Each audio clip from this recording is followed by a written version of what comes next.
में एक बार बड़ा अभिमान था। और इधर क्या हुआ, जब सती ने अपना शरीर छोड़ दिया, पार्वती बन के प्रकट भई, तो पार्वती ने भगवान शिव का तप किया। शिव को पाने के लिए, और देवता भी चाह रहे थे कि तारकासुर नाम का जो दैत्य पैदा हो गया उसको तो भगवान शिव का पुत्र ही मार सकता है। लेकिन शिव जी ने तो दूसरा विवाह ही नहीं किया, तो पुत्र आएगा कहां से। तो देवताओं ने पहले प्रार्थना करी भगवान शिव की कि सरकार दूसरा विवाह कर लो। शिव जी ने कह दिया कि एक विवाह करके देख लिया, कोई सुख नहीं है, बोलो राधे राधे, और दूसरा अब हम करेंगे नहीं। बहुत समझाया देवताओं ने, लेकिन शिव जी ने बात को नहीं माना। फिर देवताओं ने विचार किया कि ऐसा करो कि कामदेव को भेजो। शिव जी जब काम के बस में हो जाएंगे तो इनको विवाह करना ही पड़ेगा।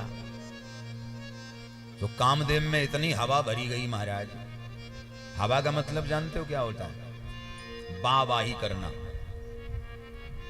आपकी कोई बाह करे तो आप में हवा भरेगी। बाह का उल्टा करो क्या होता है? बाह का उल्टा करो माताओं, क्या होगा? हवा। आदमी आसमान में कब उड़ता है मालूम है? घमंड कब आता है, अभिमान कब आता है? जब उसमें बाह की हवा भरी जाती है। अरे वाह भैया वाह, तुम्हारे जैसा आदमी दुनिया में नहीं देखा हमने, वाह। और जहां वाह आई भाई, 4-6 लोगों ने, 10 लोगों ने समाज में वाह वाह करी, सोई हम में हवा भरी और हम गुब्बारे की तरह उड़े। भाई एक बात और कहें, गुब्बारा जब तक हवा गुब्बारे में नहीं भरती तब तक वो ठीक ठाक रहता है।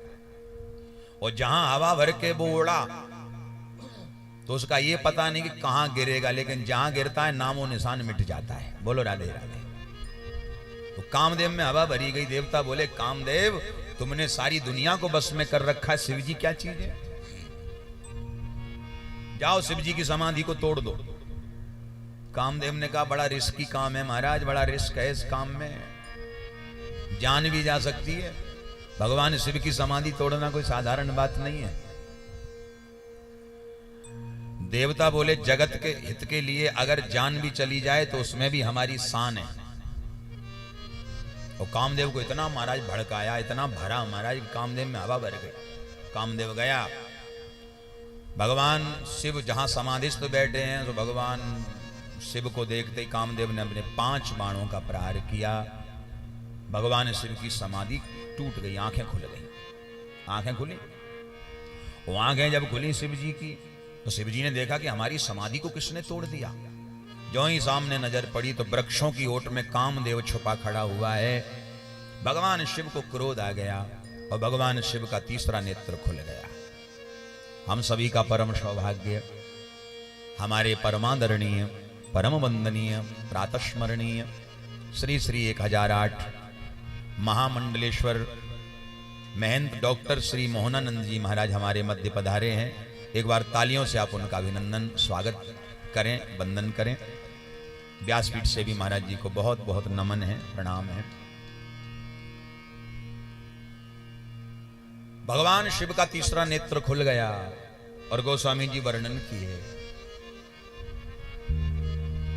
जब सेवती सरी नयन उघारा, सेवती सर नयन उघारा, जब सेवती सर नयन उघारा, जब सेवती सर नयन उघारा, चितवत काम भयउ जर छारा, चितवत काम भयउ जर छारा, चितवत काम भयउ जर छारा, चितवत काम भयउ जर छारा,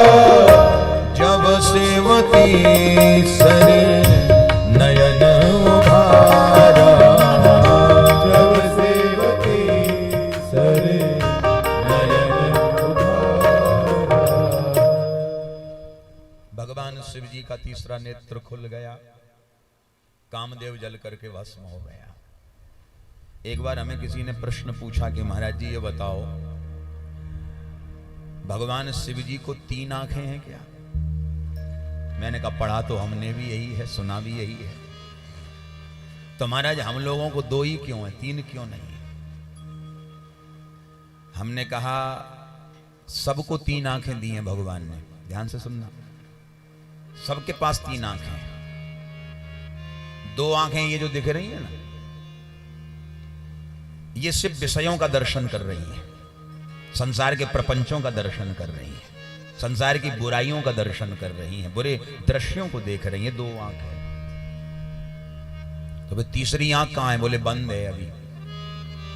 तीसरी आंख तब खुलती है जब प्रलय होता है। बोले बाबा की जब तीसरी आंख खुलती है तो मान लो प्रलय हो जाती है।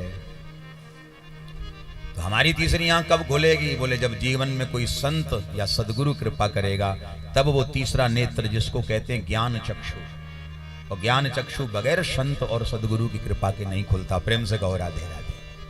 आंखें तो 3 सबकी हैं, 2 ऑलरेडी खुली हुई हैं, पर तीसरी आंख तब खुलती है जब जीवन में कोई सदगुरु का प्रवेश होता है, और जब गुरुजी कोई ज्ञान का मार्ग आपको बताते कि बेटा प्रपंच बहुत देख लिए 2 आंखों से, अब तीसरी आंख से केवल परमात्मा का दर्शन करो, ज्ञान चक्षु खुल गया है। ये जान जाओ कि संसार असार है, केवल प्रभु का नाम ही एक सत्य है। उमा कहूं मैं अनुभव अपना, हरि भज सत हरि भजन। अच्छा कभी कभी हो जाता है, सत हरि भजन जगत सब। अच्छा कभी कभी ठाकुर जी हमको बहका देते हैं ताकि तुम्हारी परीक्षा भी हो जाए। बोलो राधे राधे। अब यहां तो सब महापुरुष बैठे हैं, लेकिन हम बात करें तो कभी कभी ठाकुर जी ऐसे चाबी घुमा देते हैं कि भाई तुम बोलते रहोगे, इनकी परीक्षा भी ले लो। अच्छा बोलो राधे राधे। भगवान शिव देवी से, पार्वती से कहते हैं कि देवी उमा कहूं मैं अनुभव अपना, ये मेरे जीवन का अनुभव है। सत हरि भजन, सत्य क्या है संसार में? केवल हरि नाम, हरि भजन, बाकी सब सपना है। जगत मिथ्या है, ईश्वर सत्य, जगन मिथ्या। इस भाव से तो कामदेव जल के भस्मीभूत हो गया। कामदेव की पत्नी रति ने आके प्रभु से प्रार्थना करी, सरकार हमारे पति को जीवित कर दो। भगवान ने कहा नहीं नहीं, इसने अभी अपराध किया है, अपराध किया इसने, आप एक कृपा करो। बोले क्या? इसे जीवित कर दो। भगवान ने कहा अपराध किया तो दंड की सजा तो भुगतनी पड़ेगी। चरणों में गिर के रति ने जब प्रार्थना करी, तब भोले बाबा ने जो है रति को कहा देवी जाओ, मैं तुम्हें वरदान देता हूं।